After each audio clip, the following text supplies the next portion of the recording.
How are we doing, guys? I'm Donnie Scholzhofer, and if you get that reference, 1 point to you.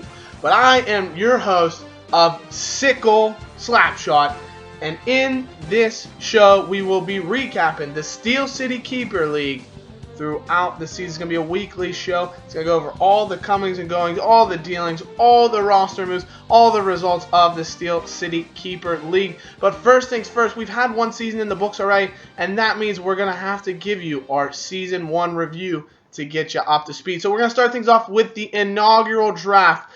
Luckily, chance of flurries. We're going to go. This will really get you familiar with our teams here in the first season of the SCKL. Chance of Flurries won the lottery and had the privilege of selecting center Sidney Crosby of the Pittsburgh Penguins with the first overall pick, the best player in hockey. And so with that, we don't need to talk about any other picks. Who cares?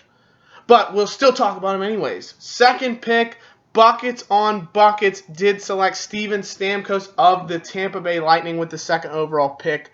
Wayne Train, with the third overall pick, selected Corey Perry, the right winger of the Anaheim Ducks. You see, then Bend It Like Backstrom. You take a note that these teams do feature the names of NHL players. Did select Alexander Ovechkin, Washington Capitals superstar, to be the centerpiece of his team with the fourth overall pick. Evgeny Malkin was taken as the fifth pick on his aforementioned team, Malkin's Mouthful. Giroux touches guys with the sixth overall pick. You'll see they're named after Claude Giroux's infamous evening run-in with a police officer. Chose Ryan Getzlaf, center from Anaheim. Franz to make her dance with an auto pick. Actually selected seventh overall, Tuukka Rask, goaltender of the Boston Bruins. And finally, Mix and Nash wrapped up the inaugural first round of the draft by selecting John Tavares, center of the New York Islanders. So, with those picks in mind, we went into the inaugural season, and you can see things really separated themselves early on. The top four teams made the playoffs, and you can see they made the playoffs by a wide margin. You also note that the team names were a little bit different at the end of the season than they were at the beginning. We did have an ownership change. Franz that Make Her Dance did sell the club to an ownership team that renamed the club Sweet Sally Sully, and it didn't make a lick of difference. They finished at the bottom of the league standings, well back of the rest of the pack, and did bring up the rear. Buckets on Buckets in seventh, Wayne Train in sixth, and Giroux touches guys was the closest, but still missed out on the playoffs by a wide margin, 41 points behind fourth place Mix and Nashit. Third place went to Malkin's Mouthful. Second to Chance of Flurries, and the regular season champion did end up being Bend It Like Backstrom. You'll note 27 roster moves. There's a 35 move cap on the team, so Bend It Like Backstrom, Malkin's Mouthful, and Mix and Nash It did use pretty close to their full quota of roster moves. Other thing to note, we're not going to go through all the moves. You can see that's a ton of moves, but trades-wise, we'll take you to a couple of big trades that happened throughout the season. Bend It Like Backstrom ended up making 3 trades. Buckets on Buckets also made 3 trades, while Mix and Nash was the most active in the trade market, making 4 deals. The biggest and arguably the most notable trade was Steven Stamkos, the second overall pick in the draft, was traded from Buckets on Buckets to Bend It Like Backstrom, a huge deal that sent Nathan McKinnon, Jonathan Drouin, a lot of youngsters, and a first-round prospect pick the other way, which we'll get into in future episodes about the prospects and what have you. But that was the biggest deal, definitely, of the season. So that's how the regular season finished. Led us into the playoffs, where Mix and Nash pulled off the biggest upset, taking out top-seeded Bend It Like Backstrom in a brother-to-brother rivalry match, Damien versus Troy. 5-4. Damien came out on top and found his way in the championship round. Chance of Flurries in the other round saw Matt defeat Blaze 6-3 in that second semifinal. And in the finals, that meant Chance of Flurries, Mix and Nash Chance of Flurries won handedly 6-2, allowing Chance of Flurries to be the first ever SCKL champion with that victory in the finals. Third place consolation match, Bend It Like Backstrom, the top seed going into the playoffs, handily beat his brother Troy over Blaze 7-3. And then we could tell you about the 5th through 8th playoffs, the consolation playoffs, but who cares? I mean, no one cares if you didn't make the playoffs, right? Best of luck to those guys for the next season, but we're not going to get into it this month. So that leads us into the season awards. Of course, the SCKL Champions Cup goes to, which was Chance of Flurries, yours truly, bringing home that championship. So that's phenomenal. But then the Joe Paw Trophy is awarded to the regular season champion. That did go to Bend It Like Backstrom for finishing top of the league standings going into the playoffs. Next award, the Schmidlin Award, went to the playoff team with the best combination of record and the least transaction moves, which did go to Chance of Flurries for finishing in second place, making just 5 moves from their original drafted roster in terms of changes from that original roster. In contrast, the other 3 teams that made the playoffs each had at least 26 transactions, so big difference there. Next would be the Patrick Waugh Award, named after the best goaltender in history, and it goes to the team with the best goaltending stats, and it had to go to Damien's, Mix, and Nash. They were first place in every single goaltending stat: wins, goals against average, save percentage, and shutouts. So phenomenal bit of performance from that team in the goaltending area. And then the final award, the Tyler Schultz Award, because he scores so much, of course, goes to the team with the most goals in the season. That would be Bend It Like Backstrom, 428 goals for Troy's squad to allow them to bring home the prestigious Schultz Award.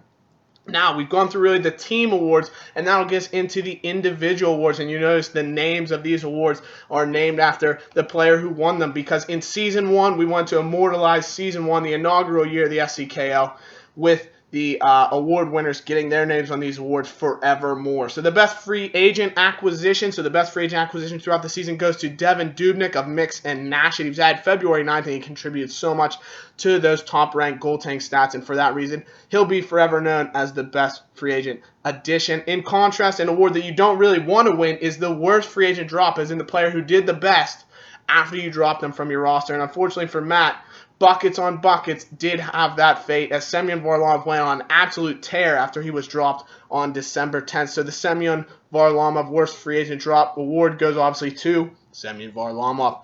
Next, the biggest draft steal. This is the best draft pick in terms of their position that they were drafted in versus their value as a player at the end of the season. This would go to Chance of Flurries, who drafted Vladimir Tarasenko in the 16th round of the draft. There was 25 rounds. He was drafted 120th overall, and at the end of the season, this player was valued as the 5th best player in the entire league. So that's an incredible swing, and allowed Vladimir Tarasenko to bring home the biggest draft steal award. In contrast, another award you don't really want is the biggest draft bust. So it's the opposite of this, the worst draft pick in terms of position versus value, and that was Corey Perry, drafted by Wayne Train, 3rd overall, the first round of the draft, another first-round pick, becoming a key player, ranked 67th overall at the end of the season. So a poor season in terms of where he was initially valued for Corey Perry, and he does win the biggest draft bust. And finally, the biggest trade fleece, Buckets on Buckets, coming out on top on this one, as they sent Dion Phaneuf to Mix and Nash and got a 3 young player return back. Very, very solid trade for them, and for that, they do win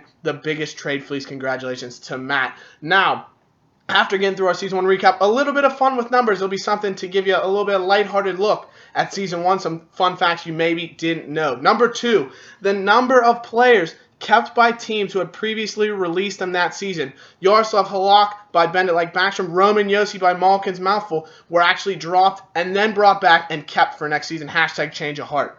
2, days before Bend It Like Backstrom kept trade-acquired players before cutting them. Both Matt Zuccarello and Jaromir Jagr were traded for and then promptly released 2 days after. Hashtag Swift Boot. Next, 3, the number of times Leo Komarov was added and then dropped by Mix and Nash throughout the season. He kept bringing him in, kept sending him out. Hashtag yo-yo.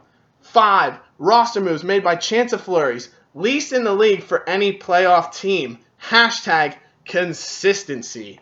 6, players signed, released, then re-signed by Bend It Like Backstrom throughout the season. Throughout the season, he released Steve Mason, Craig Smith, Yaroslav Halak, Klingberg, Patrick Marleau, and Mark Scheifele, all before bringing them back to his club later in the season. So some interesting transactions there by Troy. Hashtag buyer's remorse.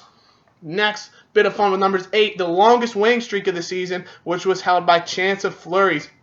Didn't Picked up wins for 8 straight weeks. Hashtag streaky. 9. Number of keepers from their originally drafted roster for Geyser Geese, which is a name change, you'll note, from Buckets on Buckets. It was the least number of keepers in the league. You're allowed to keep 15 players. He only kept 9 from his originally drafted roster. Hashtag turnover. In contrast, you'll see the league average was 12.25, and we actually did have 2 teams, Chance of Flurries and Sweet Sally Sully, who we'll get to the renaming of them. Both actually kept all 15 of their keepers were from their originally drafted roster. 14, the longest unbeaten streak held by Bend It Like Backstrom, which was 14 straight weeks without losing before losing in the playoffs, ironically, but hashtag dominant. And finally, our last bit of fun, 53, number of players rostered throughout the season by Mix and Nashit, which was the most in the league. He brought in 53 different players to feature in his squad. Hashtag Tinkerer. And finally, that's going to be it for our fun with numbers. And that means we're going to get into the teams who will be competing in Season 2, which we'll be focused on in the weeks ahead. But these will be the 10 teams. We expanded from 8 to 10 that will be in Season 2. First team, Chance of Flurries. I mean, they're the best team in the league, no question about it, in my opinion. But the problem for them as champions, only one way to go but down, so we'll see if they can retain their crown in Season 2. Second team, Bend It Like Backstrom. They're named after Bend It Like Beckham, and similar to Beckham, all flair, end product, remains to be seen. Can they turn around and replicate first place in both the season and playoffs this coming year? Third team, Geyser Geese, renamed from Buckets on Buckets. We see a name change to Geese. Can the Geese fly their way out from the bottom of the standings, or will they be shot down in a lovely bit of hunting? Fourth team here, you can see they won't have a logo. We've only got 3 logos submitted so far, but this team is named after a mouth breather, and like a mouth breather, they're not going to do so well. Malkin's Mouthful, the 4th team that will be competing in Season 2.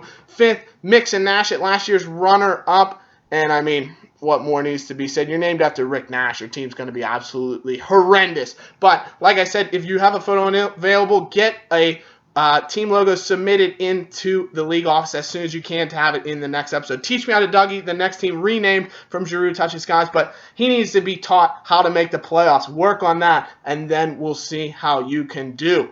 7th team, now in the season, the Wayne Train. This is the team that really everybody looks forward to running a train on. So let's see if Wayne Train can climb out from the bottom half of the league standings and possibly make their first ever playoff appearance in the SCKL. 8th team, Tootin' in the Stall, went from Franza Make Her Dance to Sweet Sally Sully, now to Tootin' in the Stall. It's a pun, but it's about shit. It's a shit name. It's a shit team. That's all we're going to say about that. 9th team, one of our first expansion teams, JP, welcome to the league. We Dupuis is the team, but by the end of the season, they're probably going to be saying, no, no, no. We'll see if he can get a handle on this league and find his way into a playoff spot early on. And finally, the last team in the league, our second expansion team, Tyler Schultz. He's already got an award named after him. Now he's owner of a team, Boozing with Bilesma. It's named after Dan Bilesma. He coaches one of the worst teams in the league. I can see why you'd be boozing, because you'll probably be losing. But that is going to be the 10 teams competing in Season 2, the focus points as we move forward in the SCKL season, the Sickle Season 2. This is what we're going to be looking at. So thanks so much for watching, guys. This has been the first episode. I'm Donnie Scholzhofer. In our second episode, we'll do a bit of a recap of the keepers for the team so far, the expansion draft, and where we're going to be looking to Season 2 as we lead up to our second annual draft as we bring up and fill up the rest of the teams. But that's going to be it for this episode, guys. Thank you so much for watching. Let me know what you thought and what changes we could make as we move forward. But as always, I'm Donnie Scholzhofer, signing off. Hope you enjoyed it. Bye-bye.